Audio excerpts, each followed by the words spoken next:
बंटी खुशी खुशी ऑफिस से घर आता है और अपनी पत्नी टुनटुनी को बुलाता है। टुनटुनी, कहाँ हो तुम? जल्दी इधर आओ। क्या हुआ बेटा, आज तू बड़ा खुश लग रहा है। हाँ माँ, आज मैं बहुत खुश हूँ क्योंकि मेरा आज प्रमोशन हुआ है। माँ, ये देखो मैं तुम्हारे लिए शॉल लेकर आया हूँ। तभी वहाँ टुनटुनी आ जाती है। क्या बात है जी, आपने मुझे क्यों बुलाया। हाँ टुनटुनी, ये लो मैं तुम्हारे लिए सोने का हार लेकर आया हूँ। ये हार बहुत ही अच्छा लग रहा है। हाँ हाँ बेटा, इस तरक्की में इसी का तो हाथ है, मेरा तो जैसे कुछ है ही नहीं। ये लो पकड़ो अपनी घटिया शॉल, मुझे नहीं लेना। बबली गुस्से में शॉल फेंक कर वहाँ से चली जाती है। अगली सुबह जब टुनटुनी सबके लिए चाय बना रही होती है तो वहाँ बबली आ जाती है। बहू, तू तो बड़ी शातिर निकली, तूने मेरे बेटे को अपने कब्जे में कर लिया। अब वो तेरी हर बात मानता है, मैं तो जैसे कुछ हूँ ही नहीं। माँ जी, आप ये क्या कह रही है, मैंने क्या किया है। तूने मेरे बेटे को काबू में कर लिया है और कह रही है कि मैंने क्या किया। मेरा बेटा कल तेरे लिए इतना महंगा हार लेकर आया और मेरे लिए बस 500 रुपए की शॉल। माँ जी, वो हार आप ले लीजिए, मैं क्या करूँ, मैं तो इतने महंगे हार पहनती भी नहीं हूँ। अच्छा, तो अब तू मुझे भीख में देगी, मैं तेरे पर तोड़ दूंगी। तू अपनी औकात में रहा कर, अब खड़ी खड़ी मेरा मुंह देखेगी। चल अब जा जाके चाय बना। टुनटुनी बबली को चाय देती है। बबली जानबूझकर गर्मा गर्म चाय टुनटुनी पे गिरा देती है।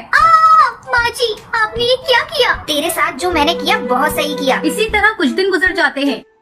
एक दिन बबली जंगल से घर आती है। टुनटुनी, अरे ओ टुनटुनी, कहाँ मर गई, जल्दी से मेरे लिए एक गिलास पानी ला। अभी लाती हूँ माँ जी। टुनटुनी पानी लाकर अपनी सास को लाकर देती है। तभी अनाज घर में से जलने की बू आती है। टुनटुनी भागकर अनाज घर में जाती है। हे भगवान, ये क्या हो गया, माँ जी तो आज मुझे मार ही डालेंगी। तभी बबली कबूतरी आकर टुनटुनी पर चिल्लाने लगती है। अरे ये क्या किया तूने, पूरे साल का राशन का तूने सत्यानाश कर दिया। कल ही इतना अनाज और चावल जला दिया, पूरे साल भर का तो था। भरी बारिश में चुन चुन कर इकट्ठा किया था ताकि इस बार की बारिश आराम से कट सके। इसकी भरपाई कौन करेगा, तेरा वो कंगाल बाप। मेरे पापा को बीच में मत लाइए। तेरे बाप को कंगाल ना कहूँ तो क्या कहूँ, उसने 2 जोड़ी कपड़ों में तुझे मेरे मत्थे मर दिया। मैंने तो सोचा था अपने बेटे की शादी किसी अमीर चिड़िया से करूँगी। ठहर जा, मैं तुझे अभी बताती हूँ। इतना कहकर बबली जलती हुई लकड़ी से टुनटुनी के पर जला देती है। माँ जी, आपने ये क्या कर दिया। रात को जब बंटी घर आता है तो वो टुनटुनी के जले हुए पर देखकर वो उससे पूछता है। टुनटुनी, ये क्या हुआ तुम्हारे पर को? ये तुम्हारा पर कैसे जल गया? वो कुछ नहीं जी, किचन में काम करते समय जल गया था। टुनटुनी, तुम झूठ मत बोलो, मैं सब जानता हूँ। ये सब माँ का किया धरा है, मैं अभी माँ से जाकर पूछता हूँ। बंटी गुस्से में बबली के घोंसले में जाता है। माँ, तुमने बहुत अत्याचार कर लिया टुनटुनी पर। अब मैं और नहीं रह सकता यहाँ पर, मैं टुनटुनी को लेकर यहाँ से चला जाता हूँ। नहीं बेटा, इस बुढ़ापे में तू मुझे छोड़कर मत जा,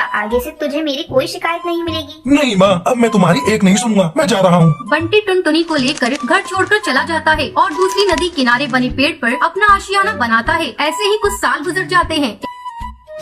एक दिन जंगल में भारी तूफान और बारिश आई हुई थी। माँ इस भयंकर तूफान में कैसे अपने आप को बचा रही होंगी, मुझे जाकर उन्हें देखना चाहिए। बंटी और टुनटुनी भारी तूफान का सामना करते हुए अपने पुराने घर पहुँचते हैं।